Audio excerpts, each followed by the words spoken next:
What's up, everybody? Welcome to SnailMail. SnailMail. It's right here. Here on the SnailTrail4x4 Podcast.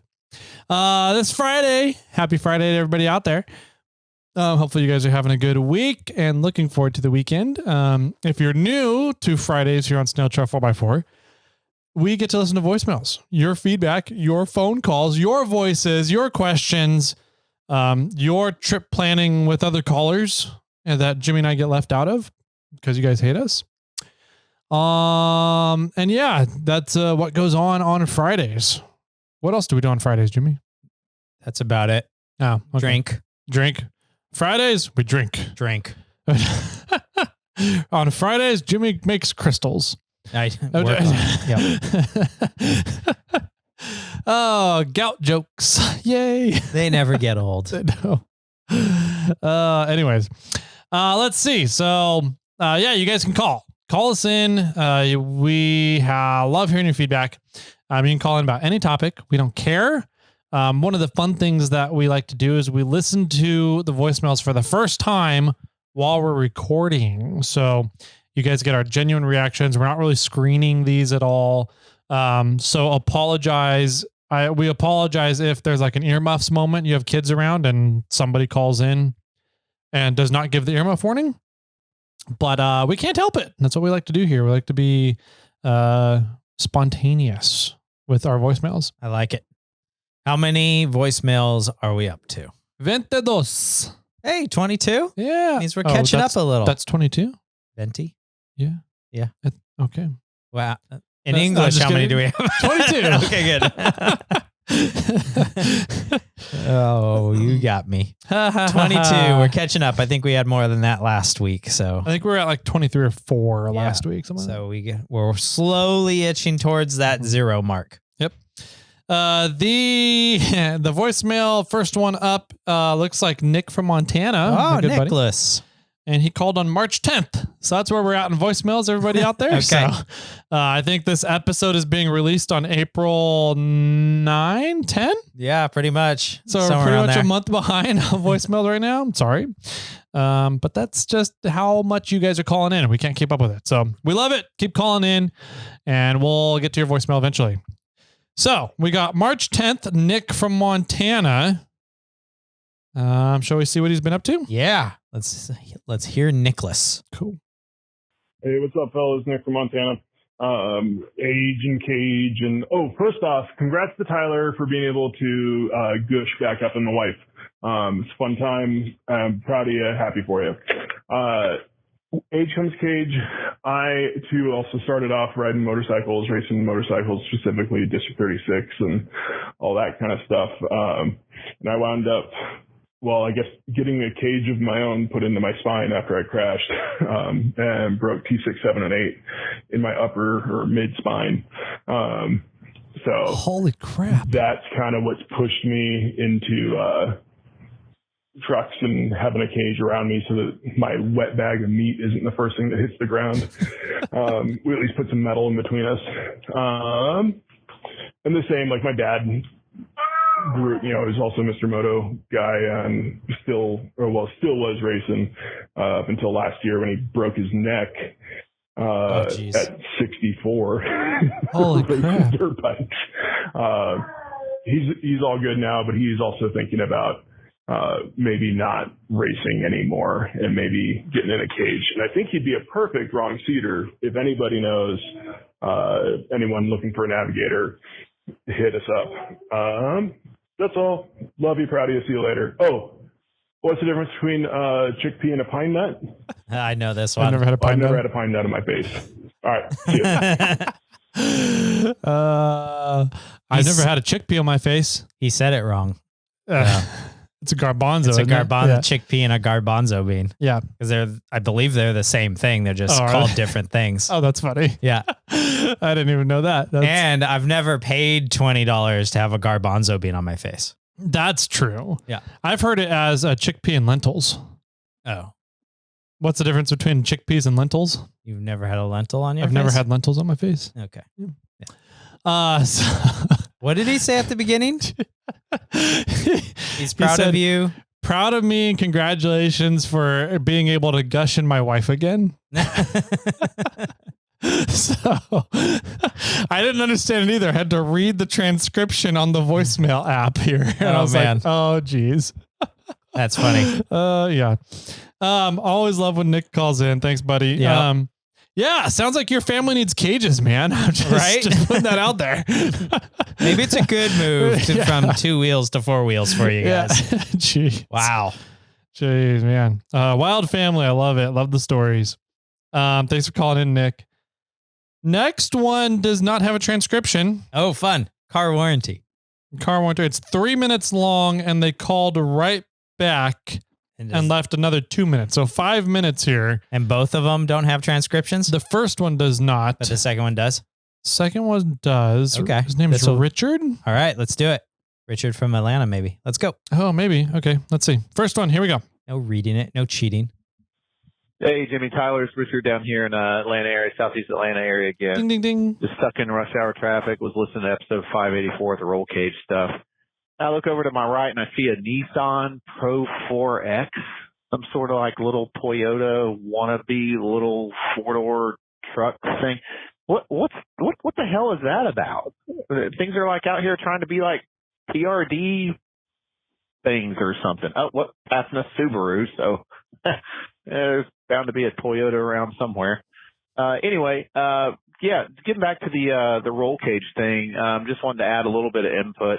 In a previous life, semi-retired from this, but we used to do a bunch of grudge racing, drag racing, right, tracks to tracks all over the East Coast here, 8-mile stuff, pretty serious speeds and everything. But a lot of the vehicles, Mustangs and things I messed with, all their roll cages were, of course, chromoly, 083 wall, TIG welded, that kind of stuff. But just getting into the off-road side of things, obviously the chromoly is a little bit lighter of a tubing. Last count I had anything with mild steel as far as the racing side, drag racing side of the house, I think it was like 120 wall.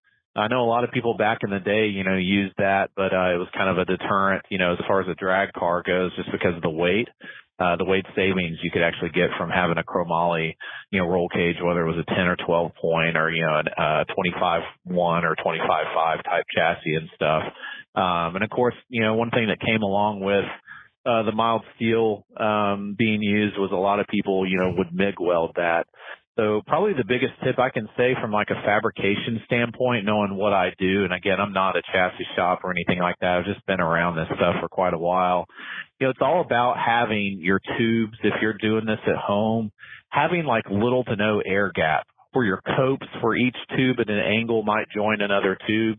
You want those gaps to be as tight as possible. I think a lot of people just kind of cut a tube off at an angle, kind of grind it a little bit and think, I'm going to fill that with weld. And at the point you're shoving a bunch of wire or filler material into that air gap, you're not really, you're putting a bunch of heat in those tube joints and stuff without really, I guess, as you're saying, having the fusion or the bond or, really having a nice crisp joint there, which just kind of kicks off into another thing, about not putting too much heat, not overheating that joint. I know that's one thing chromoly is a little bit more sensitive to over mild steel, probably, likely due to the wall thickness, the 083 versus the 120 in mild steel. But there again, it's easy to overheat that stuff. You got to kind of get your puddle going and then get them moving. Not quite as much as you would in, like an exhaust application or something like that with stainless. Cut off. Wah, wah. Richard.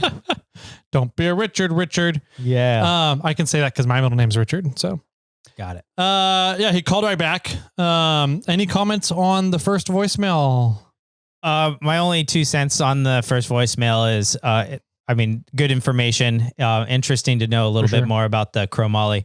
I think fitness of your joints is an absolute must. And if you're going to be TIG welding, which it sounds like Richard's more on the chromoly TIG welding side of things, you have to have those joints close. There's not really a great opportunity to fill the gaps in the tubes where MIG welding is a little bit more forgiving. And you can, but I would push and try to say that you should always try to do the best fitment possible first. And then if you have to resort to fill in a hole, and then, I mean, you have to decide if you're going to cut another tube or live with that gap. Yeah. Definitely fitment is, I think, the name of the game when it comes to cages and chassis, having proper fitment on there.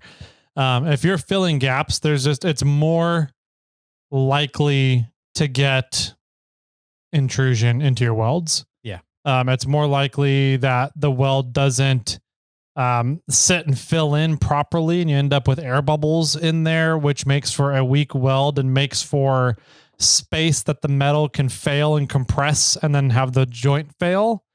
Fitment is key, and stress heat cracks is another big thing that we definitely didn't talk about. Right. But that's kind of getting into the nitty gritty. If you don't know about welding and heat weld cracks, then don't do your own welding on a cage, in my opinion. So, but yeah, that's a really good point too. If your welds are too hot and your heat affected zone is too hot, and the rest of the steel or material around your heat affected zone is too cool, and you have too much of a temperature variation there, then it creates different stresses and tension in the material, which causes cracks later down the road. So to overheating is not the best way to weld. Yeah. Yeah. Good stuff there though. Yeah. I like it. All right. Let's hear what he has to say for the rest of his message. All right. Yeah, hey guys, it's Richard again. I hit the 3-limit thing. I guess I'm a 3-minute club like Zach or whoever it is that usually calls in.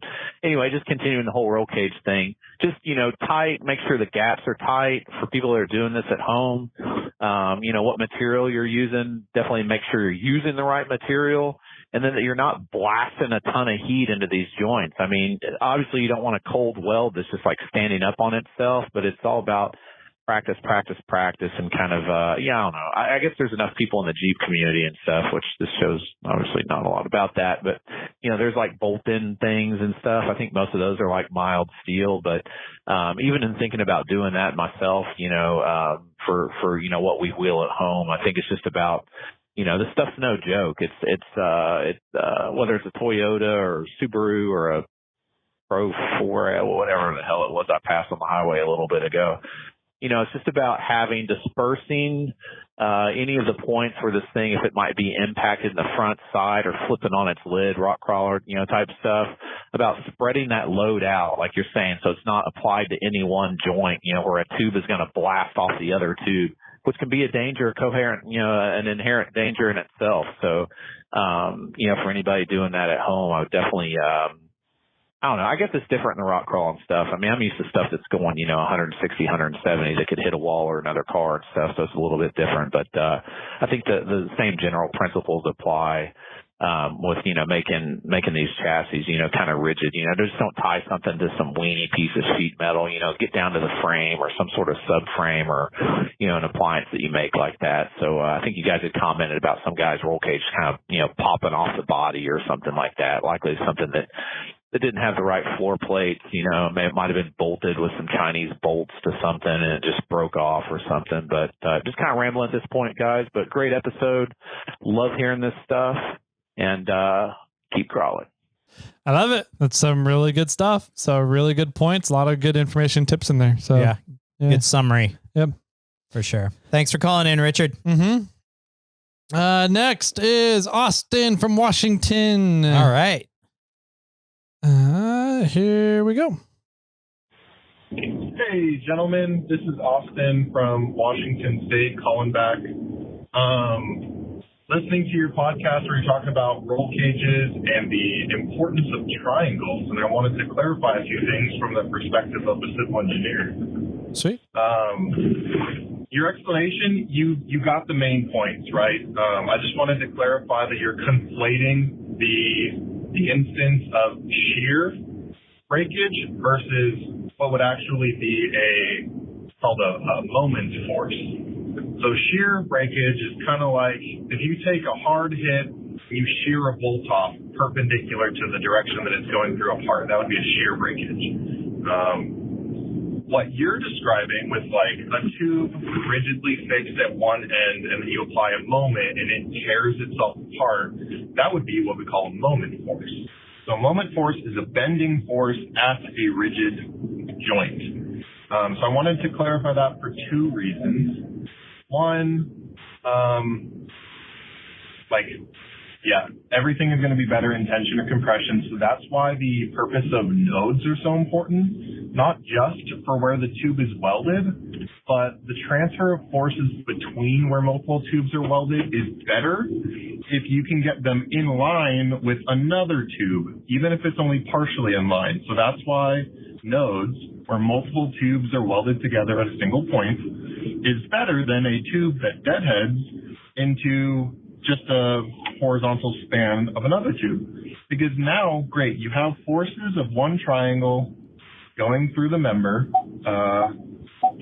but then where it deadheads into a horizontal tube, if it's not at a node, now you've effectively put that tube into experiencing shear forces. You can just break that tube in half. We've seen it. The other thing that I wanted to explain was the importance of moment forces in regards to cross members. That's why rubber bushings at your frame is so important. So if you just take a cross member and you rigidly weld that to the frame, or you'll see this with rock sliders, whenever that chassis wants to flex, that rigid joint is going to experiencing bending force, and that's eventually going to tear your frame apart. So a pinned connection with a bushing is going to not transfer bending forces. Very cool. I'm going to get cut off, but thanks, guys. That's some good information. That's good. Yeah. Okay. So there's a difference between a shear force break and a moment break. Yeah. Or moment? Yeah. A moment, like a momentary break. Yep. Yeah. Interesting. Okay. Mhm. So a shear force kind of I'm taking away from this is it would be something kind of through or beyond a crossbar? Through or beyond a crossbar. The way I envision a shear break happening is you have your two surfaces, right? They're perpendicular to each other. Okay. I'm doing this on video because I don't know how to best word it. You got a T. I have a T, right? So you've got one bar on top and one bar coming out the center and the bottom of that one. Sure. The shear force would be right underneath the top bar, where that the leg of the T comes into that top bar, and you're putting shear on that bottom leg at that point where they intersect. All right. I took that as a moment break. I took the moment as if you're putting that leverage down on this end, not on the intersecting end of the bar. Mm. All right. Is it that way or is it the other way? You might need to call back or get a hold of us on Instagram and explain this a little bit more. Yeah. So I think of moment as more of a leverage break rather than a shear break. A shear break would be snapping at the point of, I guess, where the force is. Whereas, so if you have a T, and we don't know the answer to this, but we're just talking about it. We're just talking. If you have a T and it breaks at the node where where the vertical line hits the horizontal line. Yep. And it breaks that off. Yep. Which break is that? I think that's shear. That's a shear break. Yeah. And so why would the bottom one be a moment break? The bottom one's got to go to a tube or something else or somewhere also, right? If that's where the force is applied, but the break happens up top at the intersecting, I think that's the point of a momentary break, because you're using leverage out away from the point of break, whereas a shear is where your force of impact is at the point of the break. Interesting. Okay. That's how I'm understanding it. I don't know if that's true. Yeah. But we need another civil engineer or Austin or somebody to come back and tell us that thing, or we need to interview a cage maker or something. I think it'd be fun to have a chassis engineer on the show to talk about chassis engineering. For sure. Yeah. If anybody knows anyone out there, right? That'd be awesome. No, but that good points, Austin. I mean, there's obviously there's weeds that you can dive into to understand breakage and why we do things. But the gist of this was, once again, is I took away is connect everything to a node. Yeah. Get as the more pipes you get coming together in one location. Tubes, Jimmy. Tubes that you have coming in together at one location, the stronger the node is going to be, and probably the forces away from that also. The more it spreads your load. Yes. That's what it does. Exactly. All right. Next up is another 3-minuter. All right. Rover Dawn. I think he's complaining about Land Rovers pulling out of the USA here. Yeah, that's what I heard. Definitely. So let's hear the lesson about Land Rovers pulling out of the USA, shall we? Hey boys, Rover Don here. I wasn't going to call, but then the whole roll cage episode. So a few things. Yes, I've flopped the truck a few times on the trail. I've been in one full rollover, although that was not on the trail. That was in a streetcar. Don has elected popes. I would say that the cage definitely helped minimize damage. But let's get back to your actual information there. First, you said if the tube has a seam, then it's a pipe. Not necessarily true. There's two types of tubing. DOM, as you mentioned, which is seamless, drawn over mandrel, and hot-rolled electrically welded. HRU, you might call that if you want to pronounce it. That has a seam, but is still tube. And then there's pipe, which we don't deal with pipe because pipe's for poop. But pipe is different measuring standards. It's a whole different thing. We're not interested in pipe. But again, DOM is the preferred material for building a roll cage. However, standard hot rolled electric welded is cheaper and adequate for structural things, just not critical structural things. The other thing, when you were describing triangles, and yes, triangles are your friend, I think the easiest way I would do that without any visuals, I would say picture you're holding a rectangle out straight in front of you. Your arms sticking straight out. You're holding a rectangle. Now, twist your arms and twist that rectangle. Relatively easy to do. Now, picture a diagonal from corner to corner where you effectively have created two triangles and try to twist it. It'll be much harder to twist because that diagonal is changing the vectors. And yeah, the engineering guys are going to talk about vectors and nodes, but don't worry about that. And if you actually are curious about how to design a roll cage, pick up a copy of a rule book for any of the big sanctioning bodies. It could be SCORE, it could be Ultra 4, it could be FCCA, it could be NHRA, NASCAR. Any of the sanctioning bodies will have very detailed information about building a good, solid roll cage. For a wreck wheeler, you don't necessarily have to follow that to the letter, but it will give you the foundation on how to design your cage, how to place your harnesses, things like that. And that will give you a good starting point. At least, like I said, most of us wreck wheelers, we're low speed guys. We can get away with less. But the best way to do that, of course, those formal sanctioning bodies will have detailed information on how to do that. And a lot of their rule books and things are available online for you to peruse. So, take a look at that. That'll give you some really good, solid engineering information on how to design and build your cage. Okay. Aw. Sorry, Toyota Dawn. You've been cut off. Did he call back? He called back for 4 seconds. Oh. Should we listen to it, or do we think we know what he's going to say and we can just skip it? No, well, let's listen to it, but I think he's going to say that was pretty much it. All right, okay. Bye. Here we go. Or Toyota suck. All right. Here's the second voicemail. Don't think just because you timed out, I won't remind you that Toyota suck. We should have skipped that one. Yeah, I called it. I told you so. Yeah. No, that's a really, really good point. I did not think about grabbing a sanctioning body rule book. Yeah. As using that as a guideline for roll cages. I think it's a great idea. Yes, so, absolutely. Yeah. I did get a few comments in regards to tubing and piping yes. After that episode came out.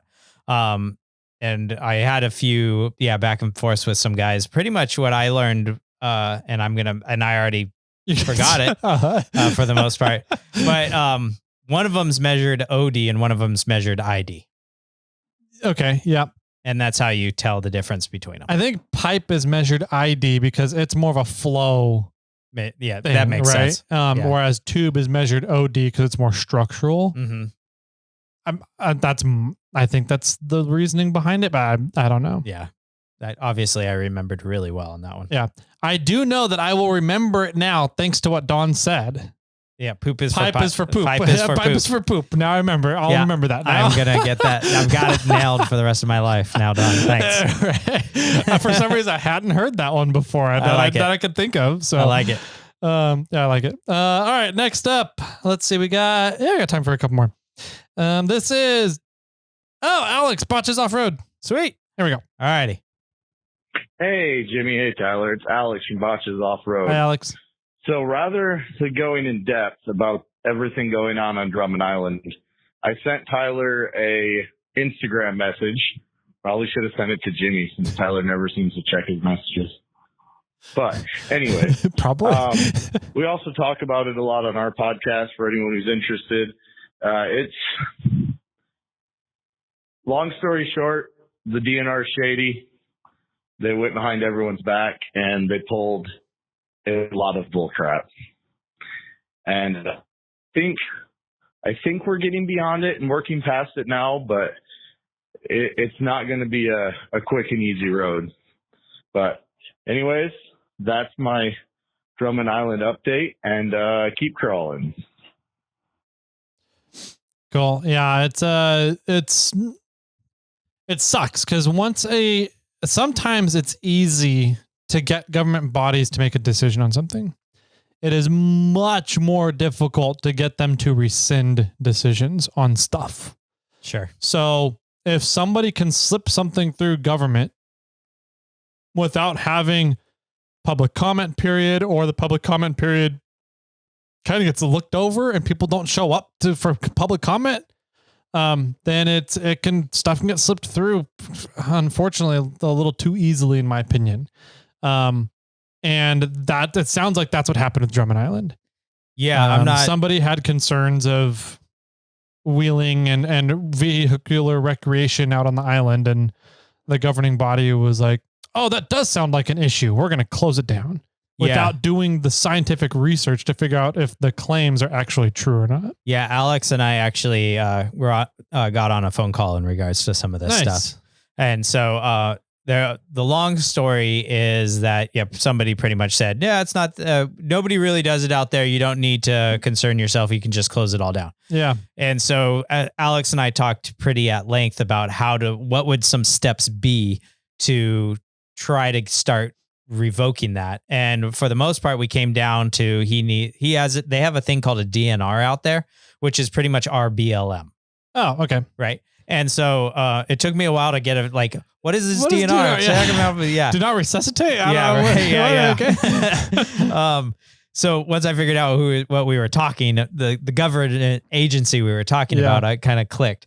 So he has a trail by him that his group is going to try to adopt.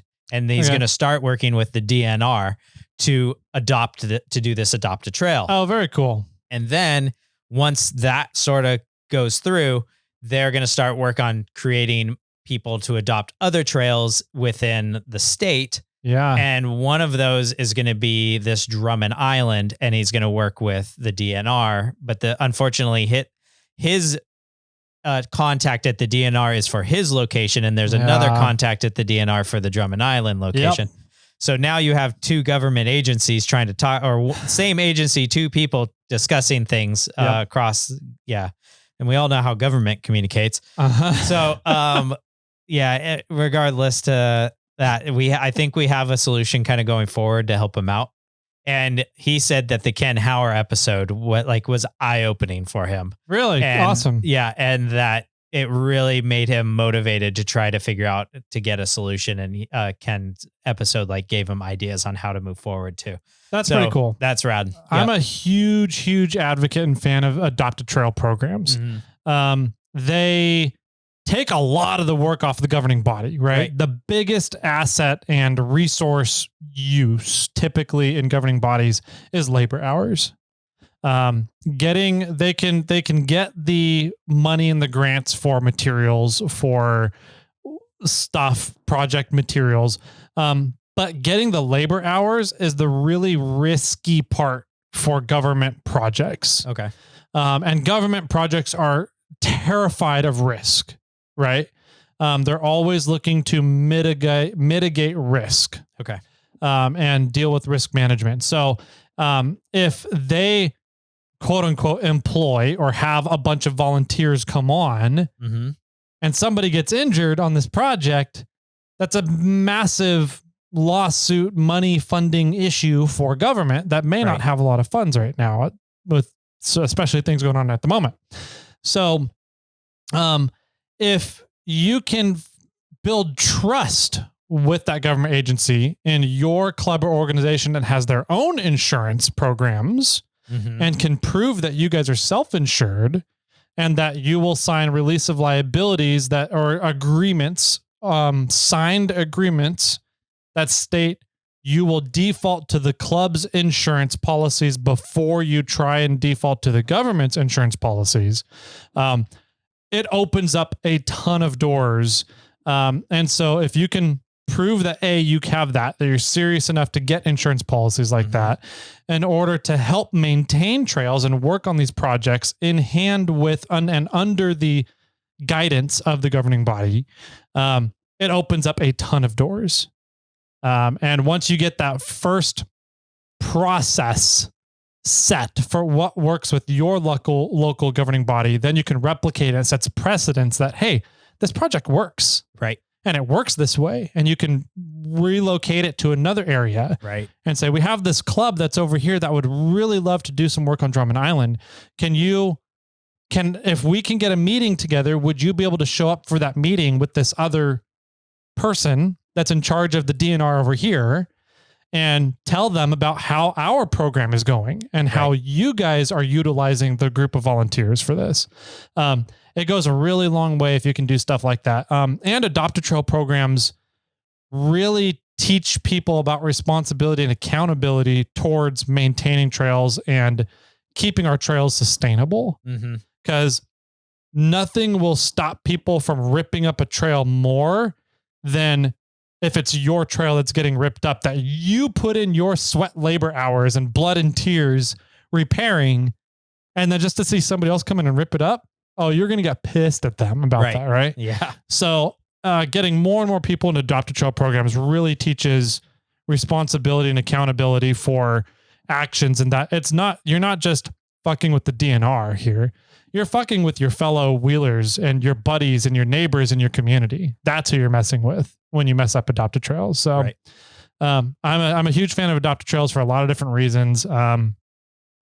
If you guys are curious, listen to the Ken Hauer episode. And also Jimmy and I have quite a bit of experience to send questions our way and we'll see what we can do to answer them. Yeah. And I think that, that you kind of lined it up perfectly. Kind of what Alex and I spoke about set this up in your area, make sure it's working well. It's got to run for a little bit so you can prove it. And then you can start implementing other places. And then you can start really working on that Drum and Island and trying to say like, hey, you guys closed this a while ago for whatever reason it was. Like, can we talk about doing a volunteer thing and get this thing reopened? Yeah. And it's not an overnight process. Nope. This is a 3 to 5 year game that they're going to be playing. Yep. So. It took Barrett Lake, I think it was 8 years. Yeah. Barrett Lake was closed for 8 years while the trail underwent quote unquote repairs and water mitigation efforts. And it was a lot of work by the Highlanders 4x4 Club, volunteer communities, and the Forest Service as well. So 8 years is how long it took that one. So cool. Yeah. Well, that's good stuff, Alex. Thanks for calling in. It was good chatting with you off air, which was a lot of fun. Yep. I think we're pretty much at our max for this week. Yeah. Thanks for calling in, everybody. If you want to be a part of our snail mail episodes and call in with feedback or knowledge in your industry, please do. That area code is 916. Then it's 345-4744. That's it. All right, I got it. Man, I must not have said it for a while. I forgot. You almost got it mixed up with our complaint line. I know. Yeah, don't even remember that one. So. Oh, that's funny. Anyways, I think they said if you say it 3 times, it gets stuck in your brain more, right? Sure. Okay. So it's down in the link descriptions for you guys if you want to ever call in. Perfect. I guess with that, we are heading out. Does that work? It works. I like All that. right, we're heading out. All right. Bye. The number you have called has been disconnected.